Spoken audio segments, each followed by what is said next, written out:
大家好，大家好，又係男人咧同大家討論時事熱話嘅時間啦。錄音嘅時間係5月29號嘅晚上。呢排咧，相信鋪天蓋地嘅報導咧，都係關於咧我哋香港第一名太空人黎嘉瑩博士咧係上太空嘅消息。佢跟隨住我哋國家嘅神舟23號同乘組其他成員一齊喺5月24日嘅深夜劃破夜空，直奔天宮空間站。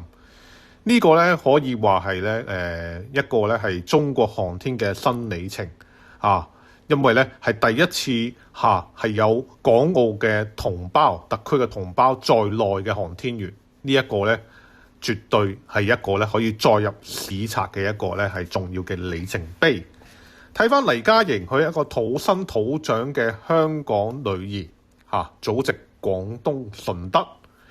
我哋見到呢排都係話中國第4批航天員，我國首位女性載荷專家疊加咗一起，同呢個黎嘉瑩嘅名字。我哋要發現我哋同宇宙距離原來只係差一個機會。中國女航天員字面拆解好直白，就係中國人自己培養送上太空嘅女性太空人。喺中國要到一個女航天員到底有幾難？唔係話參加超級女星香港小姐咁樣，而係一個咧係脫胎換骨嘅極限挑戰。喺黎嘉瑩之前咧，中國航天史只有3位女將。第一位係2012年神舟9號嘅劉洋，佢亦都係中國首位嘅飛天嘅女航天員。第二位係王亞平，佢係喺2013年咧成為第2位進入太空嘅中國女性。其後咧亦都成為首位咧係進駐咗中國嘅天宮太空站嘅女性航天員。2024年，王浩澤第3位中國女航天員咧係乘坐神舟19號咧係進入太空。到咗今年黎嘉瑩繼承咗前輩嘅衣缽，成為中國第4位女航天員。可以話咧從這天開始，香港唔再係齋睇啦，我哋係參與者，係見證者。黎嘉瑩嘅升空證明咗，只要有祖國，夢想要實現呢就係絕對有機會嘅。香港人嘅天空原來可以好大。本來呢件係一件咁好嘅事，但有人想講嘅係話，但係喺香港呢個地方呢，所得到嘅回響呢，就並不一致喎。有一部分死硬派嘅黃絲，竟然咧就拿拎呢個咧黎嘉瑩航天服上嘅漢語拼音李嘉瑩大做文章，就話點解佢係香港嘅航天員要搞一個內地嘅拼音呢？即係佢哋所講嘅內地拼音係用呢個形容詞嗱，首先呢個唔係一個咩內唔內地拼音，而係個漢語拼音。呢個漢語拼音呢，係我哋國家指明嘅一個咧係拼音。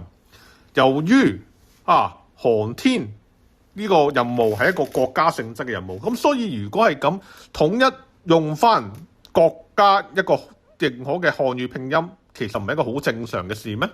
即係呢個唔係話香港去參加奧運會，香港參加亞運會用呢個特區名義喎，係咪先？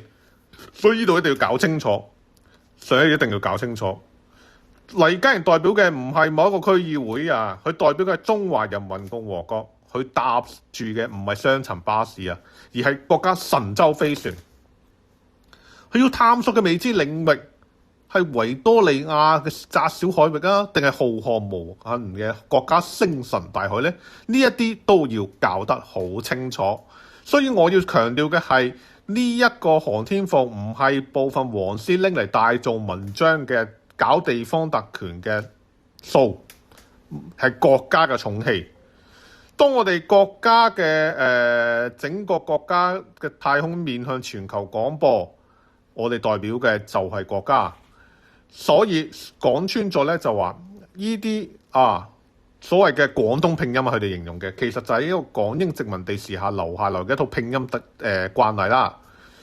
咁我哋回歸後，你話使乜改？咁我覺得呢樣亦都冇必要啦，因為大家用緊嘅時候，如果要改得好麻煩嘅時候，係咪先？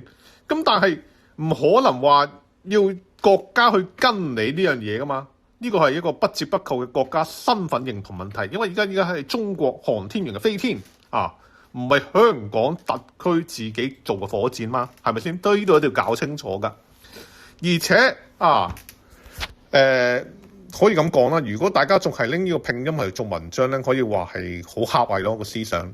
當我哋黎嘉瑩博士佢望住佢眼中嘅太空，佢肯定唔會話望住香港咁細嘅地方，佢望住嘅係整個中國，甚至整個宇宙，甚至係整個地球，係咪？望住我哋嘅係延綿萬里嘅祖國山河，揮動嘅係五星紅旗。所以如果有啲人話睇住黎嘉瑩着住嗰件李嘉瑩嘅航天服，就感到咧係玻璃心。我希望咧每一個真係愛國愛港嘅朋友咧，都能夠挺住胸膛，大聲話俾世界聽，呢個就係我哋嘅驕傲。